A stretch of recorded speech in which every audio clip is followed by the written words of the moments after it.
শুভ শীতের সকাল বন্ধুরা, কেমন আছো সকলে? চলো আজকে শীতকালে একটু পিঠে পুলি খাওয়া যাক। এই আমি একটু চালের গুঁড়ো নিয়েছি, একটু আটা বা ময়দা তুমি যেটা পছন্দ নিতে পারো, বেকিং সোডা, একটু নুন আর একটু ঘি। আজকে কি বানাবো জানো? একটা চিতই পিঠে। চিতই পিঠের জন্য একটা বাসনে প্রথমে এই চালের গুঁড়োটা ঢেলে তারপর সেটা ভালো করে মিক্স করে নিলাম। তারপরে একে একে সব জিনিসগুলো দেব। দেখো আমি দেখছি যে এটা দেখো এটা একটু থিক ব্যাটার হয়ে গেছে, তো দরকার মতো সেরকম অনেকটা জল, যতটা জল দেবে মানে ব্যাটারটা অতটা থিক না, একটু হালকা থিক থাকবে, আমি দেখাচ্ছি। তারপরে এই আমি ময়দাটা দিয়ে দিয়েছি, ময়দা দিয়ে আরেকটু জল দিলাম, জল দিয়ে আবার এটা নাড়তে শুরু করলাম। নাড়তে নাড়তে দেখবে এটা আরেকটু থিক হয়ে গেছে। তারপরে এর মধ্যে একটু নুন আর একটু বেকিং সোডা। বেকিং সোডাটা কী হবে, ওটাকে ফ্লাফি করতে, একটু ফুলতে সাহায্য করবে। তারপরে এটাকে ভালো করে এরকমভাবে নেড়ে নিলাম। এরকমভাবে নাড়তে নাড়তে অনেকটা দেখবে মানে সেমিথিক টাইপের ব্যাটার হবে।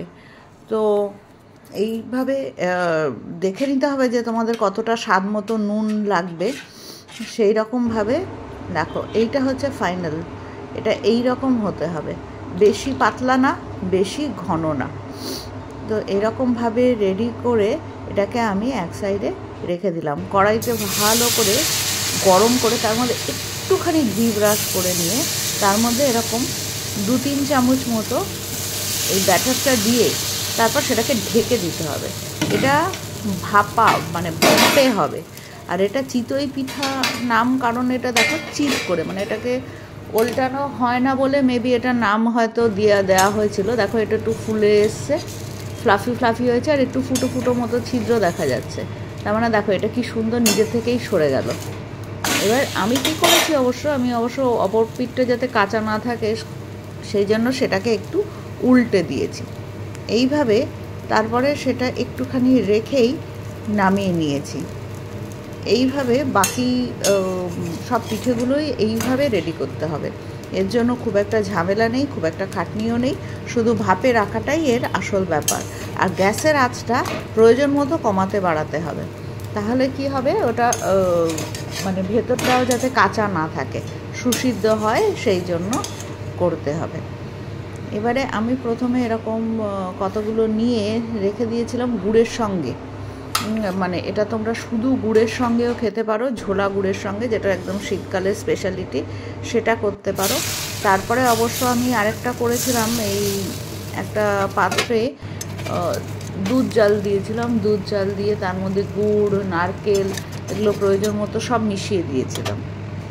দিয়ে তারপরে যখন সেটা অনেকটা ফুটে এলো তখন তার মধ্যে মানে আগে করে রাখা চিতই পিঠেগুলো দিয়ে দিয়েছিলাম।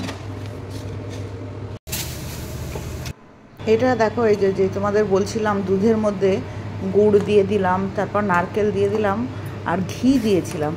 এর গন্ধটা অসাধারণ হয়, আর শীতকালের মানে এটাই মনে হয় ফ্লেভার। তো এইটা দিয়ে দিলাম, দিয়ে এটাকে ফুটতে দিলাম। দেখো এটা ভালো করে মিশিয়ে দিচ্ছি।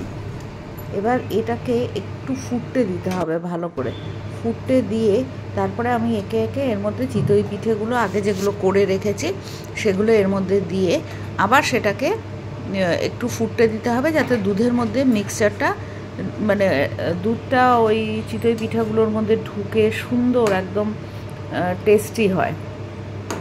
তো আমি খানিকক্ষণ ঢেকে দিয়েছিলাম কম আঁচে। এবার ঢেকে দিয়ে কিছুক্ষণ পরে আমি ঢাকাটা খুলে দেখেছিলাম যে এটা কেমন দেখতে হয়। তো এর মধ্যে একটা জিনিস দেখাচ্ছি, এক বন্ধু আমাদের এক গুড় দিয়ে গেছিলো। এরকম গুড় তোমরা কি দেখেছো? এগুলোকে বলে ভাল্লি, মানে সাদা গুড়, সাদা পাটালি। আমি তো অবশ্য প্রথম দেখেছি, এবং এটা খেতে কিন্তু দুর্দান্ত, সাদা পাটালি। তো এটা একটা নতুন জিনিস সেদিন আমি দেখলাম। এ দেখো এদিকে আমার চিতই পিঠেগুলো দুধে ভিজে গেছে, আর তারপরে এটা বাটিতে করে নামিয়ে নিলাম। এটারও কিন্তু অন্য রকম টেস্ট হয়। তো চিতই পিঠে তোমরা দুরকমভাবেই খেতে পারো, এক তোমরা গুড় দিয়ে, দ্বিতীয় তোমরা এরকম দুধের মধ্যে দিয়ে। আর দেখো কি সুন্দর সফট অ্যান্ড ফ্লাফি হয়েছে। আর এরকম এটা বোধহয় সবার অল টাইম ফেভারিট হবে। একবার ট্রাই করে দেখো।